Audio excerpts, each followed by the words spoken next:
Old ট্রাফোর্ডে ম্যাচের প্রথম দিনে পেসার ক্রিস ওকসকে রিভার্স সুইপ করার চেষ্টায় ব্যর্থ হন ঋষভ পান্ত। ইয়র্কার ডেলিভারিটি আঘাত হানে তার বুটে। ঠিকমতো দাঁড়াতে পারছিলেন না তিনি।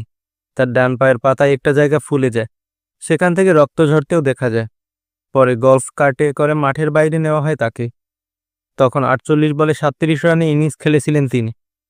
স্ক্যানের পর জানা যায় তার পায়ের পাতার হাড়ে চির ধরা পড়েছে।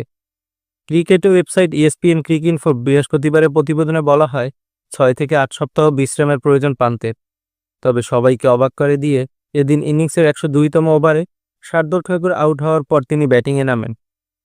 যদিও ব্যাটিংয়ে তার অস্বস্তি বোঝা যাচ্ছিল স্পষ্ট, তারপরও দলের প্রয়োজনে চালিয়ে যান লড়াই। 111তম ওভারে পেসার জফরা আর্চারকে ছক্কা মেরে সেহওয়াগের পাশে বসেন তিনি।